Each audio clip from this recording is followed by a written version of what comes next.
श्रीराम समर्थ. प्रपंच जरुरीपुरताच करावा. पुष्कळ लोक जोडधंदा करतात, म्हणजे त्यांचा एक मुख्य धंदा असतो आणि त्याला मदत म्हणून दुसरा धंदा करतात.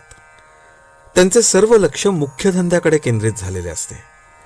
म्हणजे जोडधंद्यामुळे जर मुख्य धंद्यात व्यत्यय येऊ लागला तर तो जोडधंदा जरुरीप्रमाणे बंदही करतात, किंवा नफा नुकसानीचा प्रसंग आला तर जोडधंद्यातल्या नफा नुकसानीकडे विशेष आस्थेने पाहत नाहीत. प्रत्येक माणसाने परमार्थ हा मुख्य धंदा ठेवून प्रपंच हा जोडधंदा म्हणून करावा. म्हणजेच प्रपंचात होणाऱ्या लाभहानीचा परिणाम भगवंताच्या अनुसंधानावर होऊ देऊ नये. परमार्थाच्या आड प्रपंच न येईल अशा युक्तीने वागावे. भाजीला जसे मीठ लागते तसा परमार्थाला प्रपंच लागतो.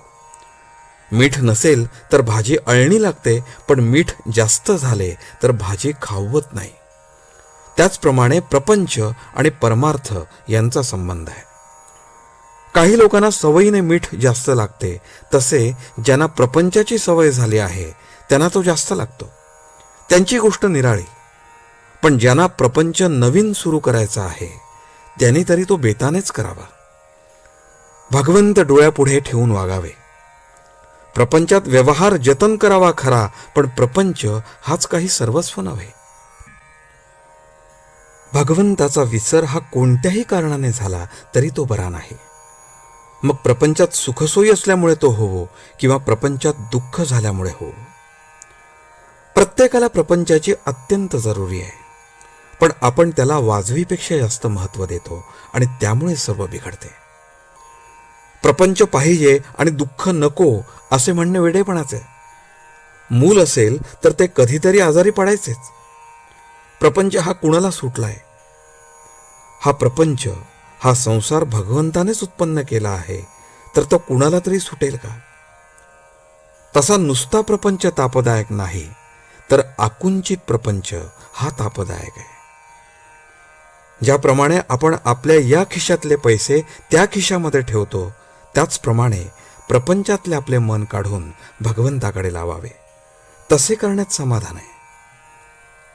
नवरा बायकोचे ध्येय एकच असेल तर त्यांचा प्रपंच सुखाचा होतो. जो मनुष्य हौसेने प्रपंच करेल त्याला तो करायला 24 तासही पुरणार नाहीत. पण जो जरुरीपुरता प्रपंच करेल त्याला 3-4 तास पुरतील. प्रपंचामध्ये कर्तव्याला चुकू नये, पण त्यामध्ये आसक्तीने गुंतून राहू नये. आपले व्यवहाराचे कर्तव्य मनापासून केल्यानंतर त्याचे फळ रामाकडे सोपवावे.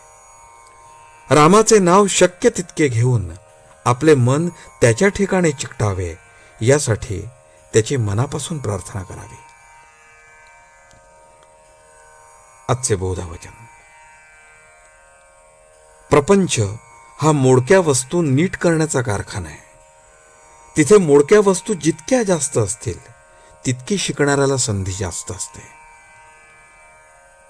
जानकी जीवन स्मरण.